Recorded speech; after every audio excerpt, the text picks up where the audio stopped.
مشاهدينا الأفاضل، طابت أوقاتكم. نشرة أخبار الفضائية الإريترية لهذه الفترة يصحبكم فيها محمود عبد الله بكفاح، والتي نستهلها بأهم وأبرز العناوين. كلية العلوم بما نفحي تخرج 193 طالبا. إريتريا تقدم تقرير التقييم الوطني الطوعي في الأمم المتحدة. تقييم برامج التنمية في إقليم شمال البحر الأحمر.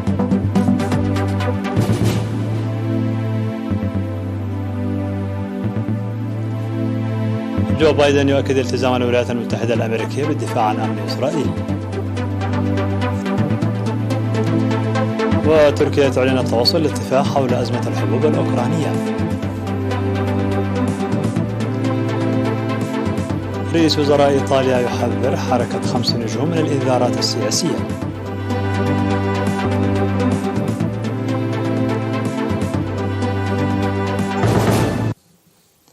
مرحبا بكم من العناوين إلى التفاصيل. خرجت كلية العلوم بما نفحي في 14 من يوليو 193 طالبا بدرجة البكالوريوس، فقد تخرج 56 طالبا في مجال الكيمياء، و52 في مجال الأحياء، و28 في مجال الإحصاء، و24 في المحاسبة، و18 في علوم الأرض، و15 في الفيزياء. وأوضح عميد الكلية البروفيسور جابرايس كودوم في مراسم التخرج بأن التنمية البشرية هي حجر الزاوية في التطور والازدهار، ولتحقيق ذلك تقوم الحكومة الإريترية باستثمار كبير من أجل تخريج قدرات بشرية كفؤة. كما هنأ الطلاب على التخرج رغم تحديات وباء كورونا في السنوات الثلاث الماضية. تجدر الإشارة إلى أن كلية العلوم في ما نفحي خرجت منذ عام 2008 وحتى العام 2021 3458 طالبا، وابتعثت الكلية في الوقت الحالي 39 من أعضائها للدراسات العليا في الخارج.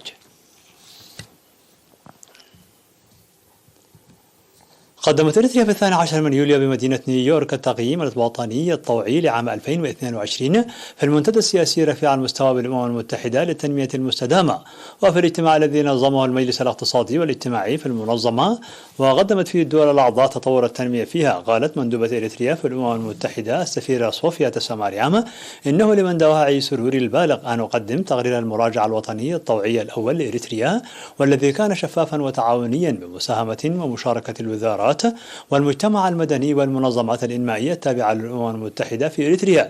وأضافت قائلة: تظل التنمية المستدامة في إريتريا جزءا لا يتجزأ من رؤية الدولة طويلة المدى وهيكل السياسات، لتتوافق السياسات وخطط العمل الوطنية بشكل وثيق مع أهداف التنمية المستدامة. وأن الميثاق الوطني الذي تم تبنيه في عام 1994 وضع الرؤية والتطلعات الإرشادية للبلاد، وشمل الأهداف الأساسية المتمثلة في الوئام الوطني وديمقراطية سياسة التنمية الاجتماعية والاقتصادية والعدالة الاجتماعية والإحياء الثقافي والتعاون الإقليمي والدولي. وأوضحت بأن عملية التطور وبناء الوطن في إريتريا تعتمد على مبدأ الاعتماد على الذات، وترتكز على العدالة الاجتماعية وضمان مشاركة المواطنين بحرية كاملة في التقدم المحرز في برامج التنمية الوطنية والإسهام فيه والاستفادة منه بغض النظر عن الدين واللغة والسكن وغيره. وقالت أن إريتريا هي واحدة من البلدان القليلة التي دخلت فترة أهداف التنمية المستدامة وحققت معظم الأهداف الإنمائية للألفية المتعلقة بالصحة، مشيرة إلى أن متوسط العمر الذي كان عام 1990 حوالي 49.6 سنة ارتفع إلى 67.1 سنة في العام 2021، ويعيش ما يقرب من 70 إلى 80% من السكان داخل دائرة نصف قطرها من 5 إلى 10 كيلومترات من المرافق الصحية، وانخفاض معدل وفيات الأمهات بنسبة 82% خلال الفترة من عام 1990 إلى عام 2019، وأشارت إلى ارتفاع نسبة الولادة الحية، وانخفضت معدل وفيات الأطفال دون سن الخامسة بنسبة 75% من عام 1990 إلى عام 2020، وانخفاض انتشار فيروس نقص المناعة المكتسبة إلى نسبة 0.6%. وحول التوضيح الذي قدمته السفيرة صوفيا بشأن السيطرة على انتشار وباء فيروس كورونا والتخفيف من تأثيره على التنمية الاجتماعية والاقتصادية، قالت بأن حكومة إريتريا اتخذت إجراءات قوية ومستمرة بوعي مجتمعي للحفاظ على أدنى معدلات الإصابة والوفيات. وشرحت جهود ضمان تحقيق التعليم النوعي وتمكين المرأة والمساواة الجنسية وحماية وتنمية البيئة ومكافحة الكوارث الطبيعية والتغير المناخي وإدخال الطاقة المتجددة ونتائجها. قيمت إدارة إقليم شمال البحر الأحمر في الاجتماع الذي عقدته في مصوع يومي 12 و13 من يوليو، قيمت أنشطة التنمية والبنى التحتية التي نفذتها بالتعاون مع الشعب خلال الأشهر الستة الأولى من هذه السنة. وأشار التقرير المقدم إلى تنفيذ مشاريع تأمين المياه في المناطق البعيدة والقيام بدراسات لبناء خزانات المياه والمجاري التحويلية في المديريات. وذكر التغيير التأثير السلبي لقلة الأمطار لسنوات متتالية على الإنتاج الزراعي، وتوزيع حوالي 7500 كنتال من العلف في المديريات للحد من تأثير الجفاف. وأفاد بتقديم التدريب للصيادين التقليديين لرفع إنتاج السمك وبذل جهود لحماية التنوع الإحيائي في الشواطئ والجزر وتنفيذ مهام ناجحة لانتخاب إدارات الضواحي.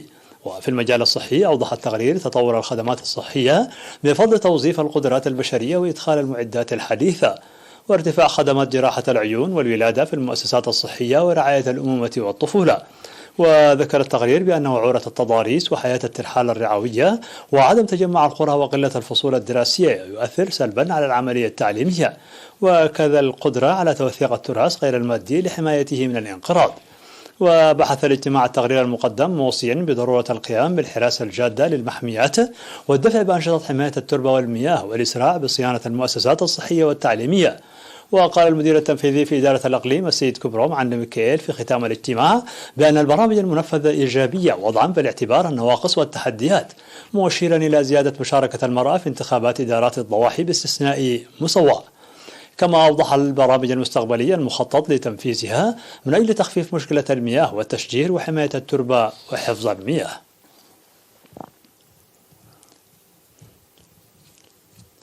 أعلنت وزارة الصحة بأن الفحوصات المخبرية التي أجريت اليوم في الإقليم الأوسط قد أظهرت إصابة 8 مواطنين بفيروس كورونا، وكانت 2 من الإصابات في قرجرات وواحدة في كل من سنبل ووسط المدينة وميجهوت ومعسكر دندن وقندع وكرن.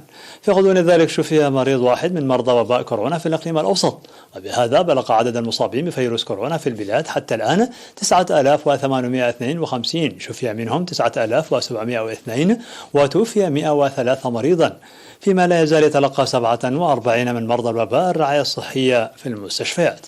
وزارة الصحة 14 من يوليو 2022.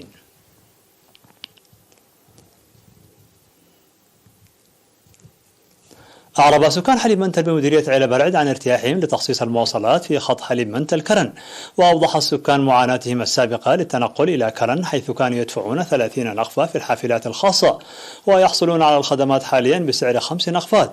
وذكر مدير ضاحية حليب منتل السيد سامي التنسيو بأن 15 قرية تستفيد من خدمات المواصلات التي وفرها قسم النقل البري، مؤشرا إلى خلق هذه الخطوة الارتياح للسكان وخاصة الطلاب. وأشار سائق رؤوسهم قبر الأول إلى تخصيص حافلتين لتقديم خدمات المواصلات من الساعة 5:30 صباحا وحتى 7 مساء. وأفاد مسؤول قسم النقل البري في إقليم عنسبة سيد تخلاي هبتاي بأن الخدمة بدأت بعد الدراسة التي أجريت لإمكانية تقديم خدمات المواصلات بحافلات القسم لكون المسافة لا تتعدى 11 كيلومترا، ويوجد برنامج لتخصيص حافلة ثالثة. وأشار إلى القيام بالدراسات اللازمة لحل مشكلة المواصلات بعد إصلاح طرق حقات شبق وكرن كاريبوسا بالنفير الشعبي. ويجري التفاهم مع الجهات المعنية لإيصال خدمات المواصلات إلى المناطق الأخرى وداخل مدينة كرن.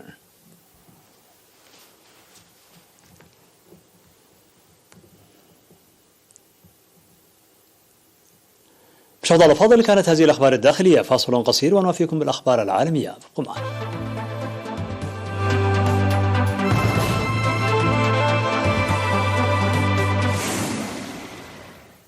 مرحبا بكم. على الصعيد العالمي، جدد الرئيس الأمريكي جو بايدن في مؤتمر صحفي موجز أجراه في مطار بن غوريون التزام الولايات المتحدة الأمريكية بضمان أمن إسرائيل، وأضاف قائلا أن العلاقة مع إسرائيل أقوى مما كانت عليه في السابق. وقال بايدن الذي يزور الشرق الأوسط كرئيس لأول مرة أنه سيعمل مع إسرائيل لتعزيز قدراتها الدفاعية بما في ذلك منظومة القبة الحديدية.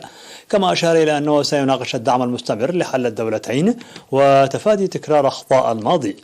ومع زيارة بايدن الذي سيستقل أول رحلة جوية مباشرة من إسرائيل إلى السعودية، تعهد بايدن بأن بلاده والدولة العبرية ستعززان علاقتهما على نحو أكبر، في إشارة إلى شراكة تتعلق بأنظمة الدفاع الأكثر تطورا. ويقول مراقبون أن بايدن لا يحمل مقترحا بخصوص مسار السلام الفلسطيني الإسرائيلي، ولكنه مجبر إلى حد ما على ذكر حل الدولتين، خصوصا وأنه سيلتقي رئيس السلطة الفلسطينية محمود عباس أبو مازن. أعلنت تركيا اتفاقا مع أوكرانيا وروسيا والأمم المتحدة يستهدف استئناف صادرات الحبوب الأوكرانية، مما يزيد احتمالات إنهاء الأزمة التي تعرض الملايين لخطر المجاعة. وقال وزير الدفاع التركي خولوسي أكار أن الاتفاق سيوقع عندما يجتمع الطرفان مرة أخرى الأسبوع المقبل، وسيشمل ضوابط مشتركة لفحص الحبوب في الموانئ، وأن تركيا ستضمن سلامة ممرات تصدير الحبوب الأوكرانية عبر البحر الأسود. وأضاف أن تركيا ستقيم أيضا مركزا للتنسيق مع أوكرانيا وروسيا والأمم المتحدة بشأن صادرات الحبوب. وقال الأمين العام للأمم المتحدة أنطونيو غوتيريش أنه تم اتخاذ خطوة مهمة وجوهرية نحو استئناف صادرات الحبوب الأوكرانية، لكن نبه إلى الحاجة للمزيد من العمل الفني الآن لتجسيد التقدم الذي جرى إحرازه اليوم.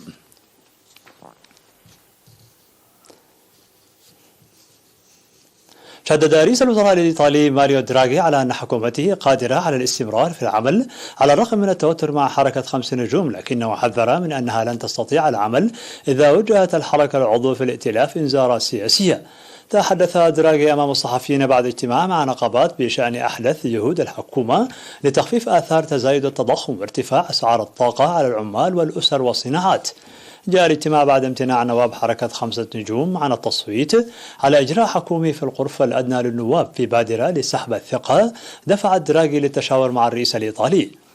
هذا ونفى برلماني في حركة 5 نجوم الإيطالية رغبة الحركة في إحداث أزمة داخل الأغلبية البرلمانية لإجبار رئيس الوزراء ماريو دراغي على الاستقالة، وذلك على الرغم من تأكيده على قرار عدم المشاركة في التصويت بمجلس الشيوخ. في الخبر الأخير، أظهر الصور من أنحاء العالم ظاهرة القمر العملاق في السماء، حيث شهد العالم الأربعاء 13 من يوليو اكتمال القمر تزامنا مع وصوله إلى أقرب نقطته من الأرض على مداره.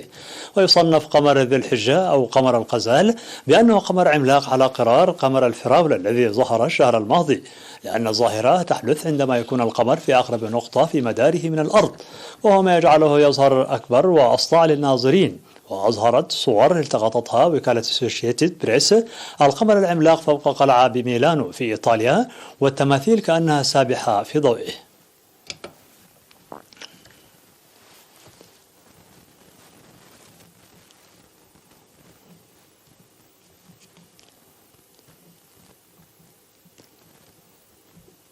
في نهاية النشرة لكم تذكير بأبرز ما جاء فيها من عناوين.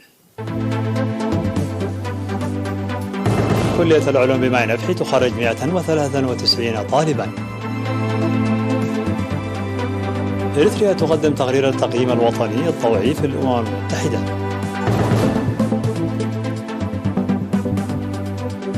تقييم برامج التنمية في إقليم شمال البحر الأحمر. والرئيس الأمريكي جو بايدن يؤكد التزام الولايات المتحدة بالدفاع عن أمن إسرائيل.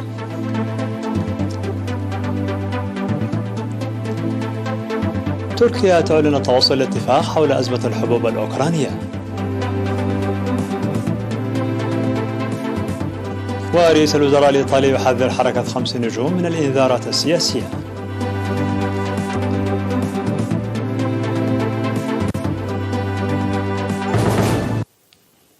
مشاهدينا الأفاضل، بهذا نكون قد وصلنا بكم إلى نهاية النشرة. شكرا على حسن المتابعة، دمتم بألف خير.